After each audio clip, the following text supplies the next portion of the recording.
তারপরে হচ্ছে আমাদের মূল কার্যক্রম শুরু হবে ইনশাআল্লাহ।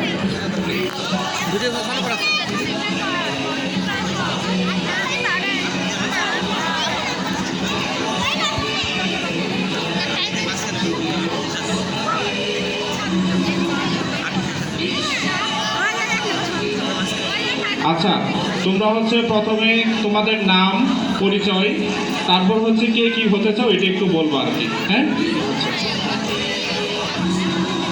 আমার নাম সিরাজুল মনির নিমা, আমি বড় হয়ে গণিতবিদ হতে চাই।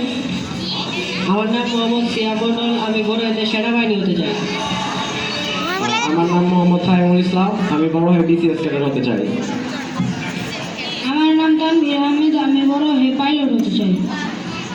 আসসালামু আলাইকুম, আমার নাম মোহাম্মদ সাফওয়ান জারিফ উচ্ছ্বাস, আমি Bakshiganj basic academy and cadet কোচিংয়ের বর্তমানে ৫ম শ্রেণীতে পড়ি।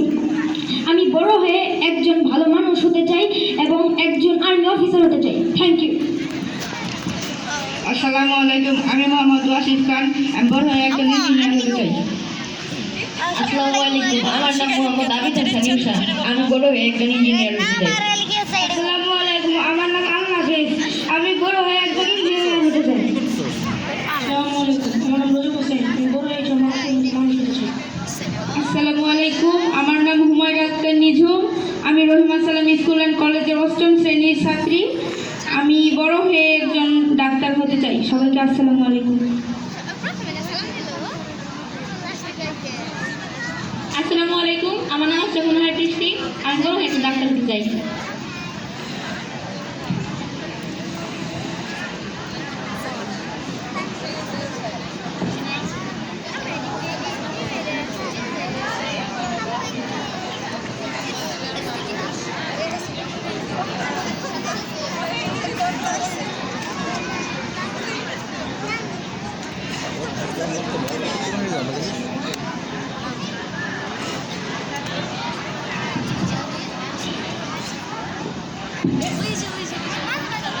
আচ্ছা, বক্সিগঞ্জ থেকে যারা উপস্থিত হয়েছে আমরা তাদের পরিচয় এবং বড় হয়ে কে কি হতে চায় তাদের ইচ্ছাগুলো আমরা জানলাম। এ পর্যায়ে তারা আসন গ্রহণ করবে এবং দর্শকদেরকে বিশেষভাবে অনুরোধ করব তাদেরকে হাততালির মাধ্যমে, করতালির মাধ্যমে তাদেরকে একটু উৎসাহ দেওয়ার জন্য। তোমরা আসন গ্রহণ করো। হ্যাঁ,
সম্মানিত সুধী, রূপান্তর বাংলাদেশের পক্ষ থেকে উপস্থিত সবাইকে জানাচ্ছি সাদর সম্ভাষণ।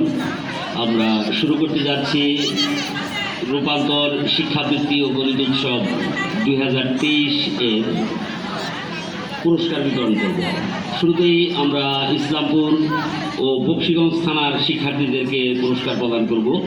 আমি বিনীতভাবে অনুরোধ করছি ইসলামপুর এবং বক্সিগঞ্জ এই দুই থানা থেকে সম্মানিত যেসব শিক্ষক মণ্ডলী আমাদের মঞ্চে উপস্থিত রয়েছেন, আমাদের দর্শক সাহিত্যে উপস্থিত রয়েছেন, তাদেরকে মঞ্চে আসন গ্রহণ করার জন্য বিনীত অনুরোধ জানাচ্ছি।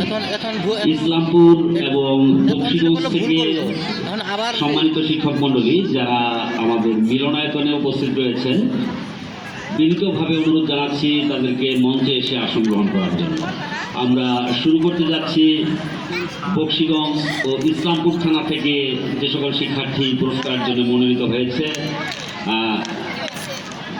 তাদের পুরস্কার বিতরণ করব।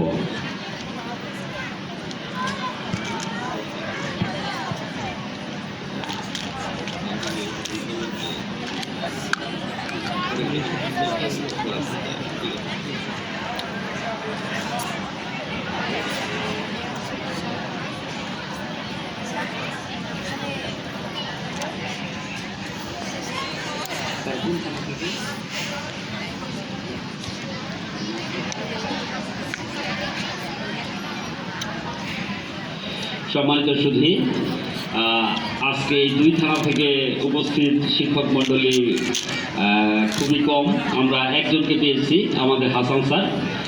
শুরুতেই মঞ্চে আসেন স্যার, মঞ্চে আসেন স্যার, মঞ্চে আসেন।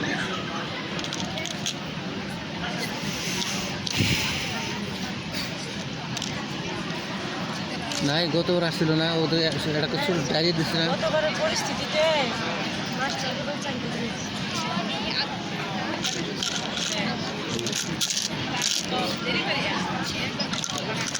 কতগুলো মাস্টার আসলো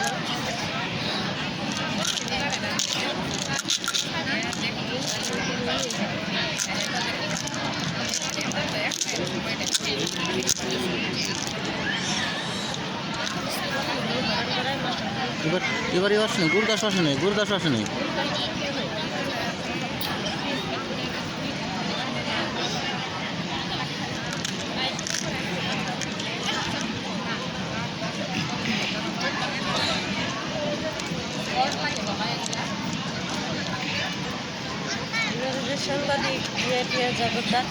সম্মানিত সুধী, আজকে আপনারা খেয়াল করেছেন যে আমাদের পুরস্কার বিতরণ করবে, আসলে পুরস্কারের সংখ্যা অনেক বেশি, এই জন্য আমরা আমাদের দীর্ঘ কোনো আলোচনা পর্ব নাই, আমরা খুবই সংক্ষিপ্ত দু একটা কথা শুনবো যারা আমাদের গুরুজন রয়েছেন।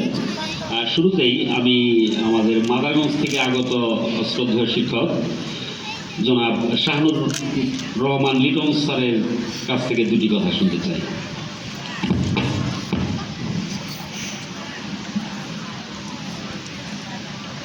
আসসালামু আলাইকুম ওয়া রাহমাতুল্লাহি ওয়া বারাকাতুহু। আউযু বিল্লাহি মিনাশ শাইতানির রাজীম। বিসমিল্লাহির রহমানির রহিম। রূপান্তর শিক্ষাবৃত্তি অনুষ্ঠান, পুরস্কার বিতরণ অনুষ্ঠানে সম্মানিত সভাপতি সাহেব এবং রূপান্তর পরিচালকবৃন্দ, শিক্ষক শিক্ষিকা, সামনে উপবিষ্ট প্রাণপ্রিয় অভিভাবকবৃন্দ এবং শিক্ষার্থী, আসসালামু আলাইকুম ওয়া রাহমাতুল্লাহি ওয়া বারাকাতুহু। সম্মানিত উপস্থিতি,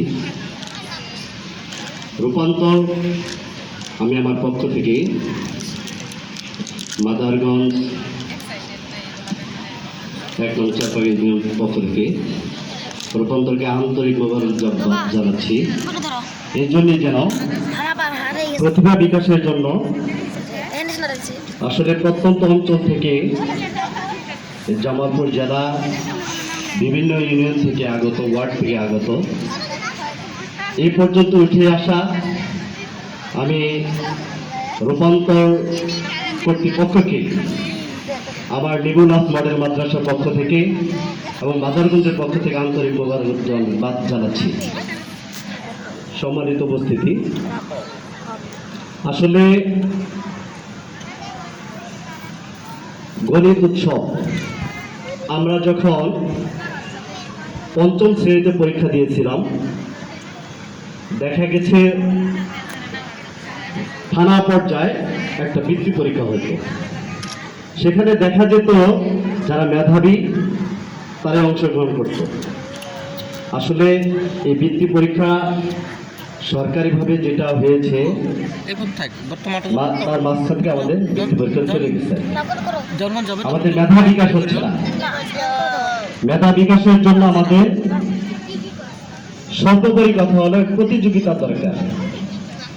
তার মধ্যে থেকে আমি যখন রূপান্তর থেকে তারা আমাদের আমন্ত্রণ জানালেন, আমরা বৃত্তি শিক্ষা বৃত্তি অংশগ্রহণের মাধ্যমে আমাদের আমন্ত্রণ জানাচ্ছি। ঠিক আছে, আমরা ওয়েলকাম জানাচ্ছি। আমাদের থানা পর্যায়ে বৃত্তি পরীক্ষা হয়েছে, ইউনিয়ন পর্যায়ে হয়েছে। এর মধ্যে থেকে অনেক ছাত্রছাত্রী এই প্রতিযোগিতায় অংশগ্রহণ করেছিলেন, কিন্তু তার মধ্যে থেকে কিছু সংখ্যক শিক্ষার্থী আমাদের মাঝে চলে এসেছে। সম্মানিত উপস্থিতি, আমি আপনাদের উদ্দেশ্যে বলে দিতে চাই, আসলে আমাদের দিক নির্দেশনা দরকার। প্রথমটি হলো 3টা স্তর। একটা হলো শিক্ষা প্রতিষ্ঠান, তারপরে শিক্ষক, অভিভাবক। এই 3টি সমন্বয়ে হলো আমাদের মেধা বিকাশ হবে। 3টির মধ্যে যদি একটা ব্যতিক্রমী হয়ে যায়, একটা যদি দুর্বল হয়ে যায়, তাহলে আমাদের জন্য শিক্ষার্থীকে উঠিয়ে নেওয়া সম্ভব হবে না। কি জন্যে? অভিভাবক খুব সচেতন, প্রতিষ্ঠান সচেতন না, তাহলে সম্ভব না। আর শিক্ষার্থী এমনিতেও অসচেতন, তারা খেলাধুলা ব্যস্ত থাকে। এখন যে আমাদের সম্মুখে চলে এসেছে মোবাইল।